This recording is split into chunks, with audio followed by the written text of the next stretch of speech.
This is 2017's One of Us. Warning, spoilers ahead.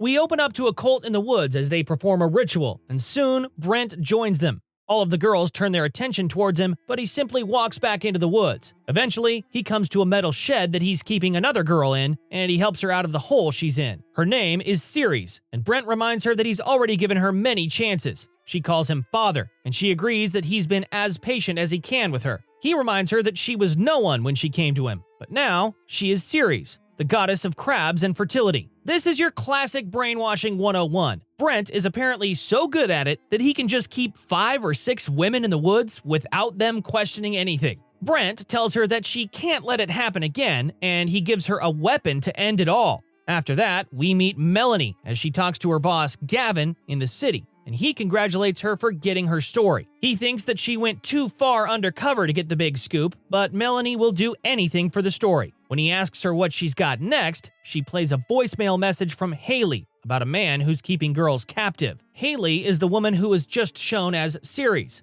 Melanie's boss thinks this is way too big for her, but Melanie assures him that she can handle herself. He tells her to check in with him daily, and she goes to her sister to tell her that she's going. Sophie isn't too keen on the idea, but Melanie tells her that there might be other missing girls being held by this cult in the area. How many people does Melanie have to convince before she gets the okay to do her job? At least someone will know if she goes missing. The whole town might know before she leaves. The two of them have a falling out when Sophie tells her she can't be her mom all the time anymore, and Melanie decides to leave anyways. Eventually, Melanie gets to the town she got the phone call from, and she goes to the coffee shop where she thinks the cult is running things from. She runs into Officer Wyatt, and she asks if he's seen Haley around town. He assures her that he hasn't seen her, but he points out that the town is known to attract people who are trying to run from something, since it's so secluded. Melanie heads inside, and she meets Luna, who is serving tea. Then she meets Venus, and Melanie introduces herself with a fake name. All of these girls are the ones who were dancing in the woods, and Melanie spots Haley's picture on a CD cover for the girls' band.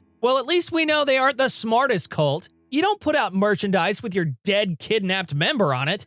Venus thinks that Brent would love Melanie, but Luna isn't too welcoming. Melanie knows that she's in the right place, but she sees that she's going to have to put in some extra work to get included. She waits outside until Brent arrives, and she takes some pictures of the coffee shop to send to Gavin. That evening, Brent takes Luna and Venus home, but he didn't know that Melanie was hiding out in the back of his truck. She waits until they go inside, and she creeps around the property to get a better idea of what she's dealing with. When she looks inside, she finds the girls praying around a candle, but they spot her. Some of the girls take lanterns out into the woods to find Melanie, but Brent is the one to catch her. He tries to play kind with her, and he reminds her that this is private property. She tells him that she is just looking for a place to stay, and Brent invites her inside. He doesn't seem too bad so far. That's how they get you. He seems like an average guy, but he's handling a stowaway a little too calmly. Inside, Brent introduces her to everyone. There's Venus and Luna, but there's also Clytemnestra and Helen, who are silent sisters. Finally, she meets Ray, and she was Brent's first. After that, everyone eats dinner, and Brent points out they're as self-sufficient as possible here. Finally, Brent asks her why she's really here, and Melanie tells him that she's looking for a friend. Brent doesn't know she means Haley, and he believes she's just alone in the world. Later, he takes her up to Luna's room, where he gives her an empty bed, and he tells her that it just opened up. Melanie asks what happened to the previous tenant, and he tells her that Ceres just wasn't ready to embrace the lifestyle. Then, Luna brings a healing salve, and Brent applies it to Melanie's bruised eye. If Melanie wasn't a really good investigative reporter, I'd say that she might be falling for Brent's speech a bit. Nope. When Brent asks her for her phone, she gives him a dummy flip phone. She brought a backup, knowing that she'd probably have to give it up. She's already a step ahead of the game. Back in the city, Sophie calls Gavin because she's worried about Melanie, and he promises to call her the second that Melanie reaches out. She doesn't have a good feeling about this, though. Back at Brent's house, Luna comes in, and it's clear that she's not happy about Melanie being here. Luna tries to go to sleep, but Melanie won't stop asking about what happened to Ceres. Luna finally tells her that all she wants is for Melanie to be gone, and they lay down. Melanie pulls out her phone from under the mattress and sends a basic info text to Gavin before laying down. She spots a message scratched in the nightstand, but she doesn't know what it means. Melanie wakes up to find all of the girls dressed in sheep's masks, and they're hovering over her. She wakes up like it's a dream of some sorts, but I don't know. All of the girls seem to be like they'd be the ones to do that. She finds that the sun is up and Luna is gone, and she jumps out of the bed to search for her phone. It's gone. Outside, Brent and the girls are doing their morning yoga, and Melanie asks if she can have her phone back to check if anyone has reached out to her. He tells her that she has to break the addiction of technology, and he tells her to hop into the yoga session. Venus takes her to get clean clothes, and Melanie jumps into the yoga session. Brent continues speaking about how they're just renters in their own bodies, and Melanie tells him that she'd like to try and stay in this lifestyle. So far, it really doesn't seem all that bad. It's like a bunch of hippies living together. Something has got to go wrong here soon. Brent shows Melanie to the facilities around the property, but she gets really uncomfortable when he has her butcher a rabbit for their meal. After that, she goes to Venus, who gives her the new job of chopping wood. And it's clear Melanie has never done this a day in her life. Melanie decides to ask Venus if she's happy here, but then she asks about what happened to Ceres. Venus tells her that Ceres got into Brent's study one night, and he flipped out on her. She ran away, and Brent brought her back. Then, Ceres just left at some point afterwards. Melanie moves on and starts asking about their cool names, and Venus points out that these are their new names used to shed their old lives.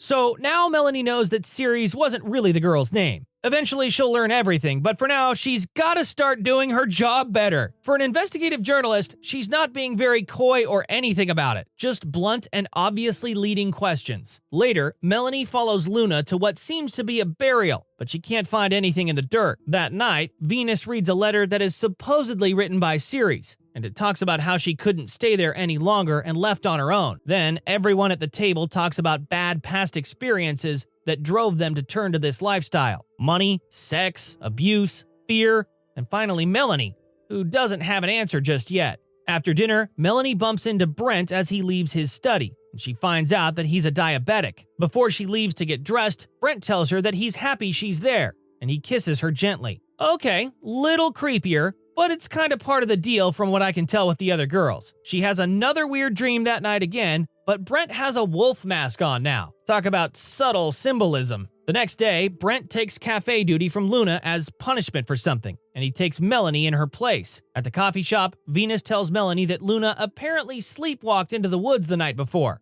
After finding that out, Melanie sneaks back to use the phone, and she tells Sophie that she's got everything under control. That night, Melanie shares a drink with Brent, and she shares a bed with him after that. After he passes out, she takes his keys from his pants, and she goes into Brent's private study. Brent is apparently way worse than anyone thought. His dad owns a big pharmaceutical company, and he's pretty much got a free pass to do whatever he wants. He's recording the girls everywhere, too. Now we know what Haley found out before she died. So Brent is really just a spoiled rich kid, and he chooses to live in the mountains with women. Makes sense. Brent knocks Melanie out with chloroform, and Luna finds her sleepwalking in the woods. She takes her back to her room, and she takes care of her until she wakes up. Apparently, all of the girls sleepwalk from time to time, but they're all used to it now. Melanie decides to ask Luna who's buried in the woods, but just as Luna gets ready to tell her, Brent comes in. He takes Luna out of the room to let Melanie rest up a bit, and when he comes back in, Melanie tells him that she has no idea what happened. She explains to him what she remembers about showing up in the woods, but she doesn't remember anything from the study. Brent tells her that she's ready to accept her new name, and he takes her out for a walk. He gives her another speech about how he wants to change the world to show them how they can get by on less than they think. And Melanie seems to be eating it up until he talks about forcing people to see things his way. After she agrees to help him change the world,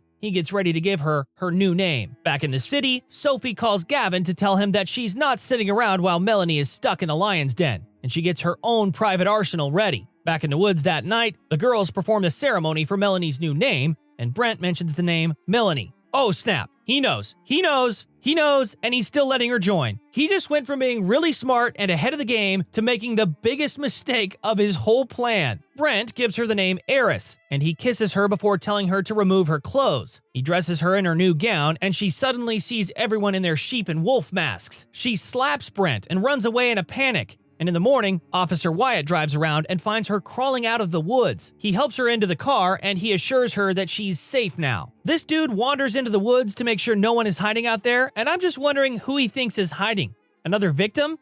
The bad guy? He's probably paid by Brent. Sure enough, Wyatt comes back to the car on his phone, and he's talking to someone about how he picked Melanie up. He assures her that they're going back into town, but she realizes that they're going the wrong way. When she questions him, he puts on the radio, and she hears Brent's CD playing. Yep, it's always a good idea to have the local police on your side when you're running a cult. Well, now Melanie is in the pit shed that Haley was in. Eventually, Venus shows up and she assures her that things will be better soon. She rips the gown off her, and Brent comes in to see what he can do to change Melanie's way of thinking. Eventually, he doesn't think that she's salvageable, and he tells her to start digging. He opens up about how he's actually been drugging all of the girls aside from Venus to get them to do his bidding. In the town, Sophie arrives at the coffee shop, and she tries to ask Luna questions about Melanie. Sophie explains that she's worried about her sister, and she just needs to be pointed in the right direction. Luna thinks about it at first, but she decides not to help. Sophie pleads with her some more, and Luna finally opens up about the shed where Brent punishes the women. She better hurry up. It looks like Melanie is pretty much digging her own grave. Sure enough, Brent goes to Melanie that night, and he blows the drug into her face before telling her to take his weapon. Sophie also breaks into the shed, but it turns out to not be the same shed. Also, Haley is actually still alive? That's a plot twist I never saw coming. I really didn't expect this movie to throw a twist at me like that.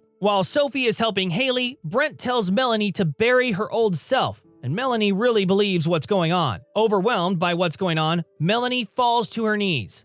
Outside, Sophie is trying to get Haley to her car, but she gets knocked out by Officer Wyatt. Sophie wakes up tied to a stake, and the girls are gathered in their sheep masks. Brent douses her in gas, and he addresses the group. Brent talks about trust, and he plans to discipline Melanie for misbehaving. Melanie keeps asking Brent why he's doing this, and he keeps telling her that he just wants to change the world. Melanie calls him pathetic, and she thinks he's powerless without his drugs. Brent thinks just the opposite, because the girls are devoted to him. I'd say that Brent definitely has power right about now. He's got the law in his pocket and a small army of girls who would kill or die for him. As a demonstration, Brent has Venus show her devotion by ending things, and he tells Melanie that her turn is next. He kisses her to get the control drug in her system, and he tells her to burn Sophie at the stake. Melanie actually walks towards the pyre to follow his order, but Luna injects Melanie with the antidote just in time for Melanie to take control of the situation. She manages to take out Officer Wyatt, and after a struggle, she takes Brent down too. After she frees Sophie, she turns around to see Brent running toward her, and she takes the wood axe to his chest. Well, goodbye, Brent. That's a pretty solid ending to this crime, and I'd say that Melanie got the scoop of a lifetime for Gavin. She could have easily gotten 3 Lifetime movies out of this. In the morning, Haley thanks Melanie for not giving up on her, and emergency services comes out to help the survivors. Melanie goes to check on Luna as she looks at the little grave, and she finally finds out that Luna lost a baby because Brent didn't want her to go to the doctor. The two of them embrace, and Luna feels at peace, finally. When Melanie gets back to Sophie, the two of them embrace and make up for the argument that they had before all this. Then, the credits roll. This wasn't that bad at all. Definitely lower indie budget, but they actually put a good bit of thought into the science and storyline they developed. Give it a shot. Thank you for watching, and I hope you enjoyed the video. Don't forget to like and subscribe for more like this one. Comment what you think I should watch next, and I'll see you in the next video.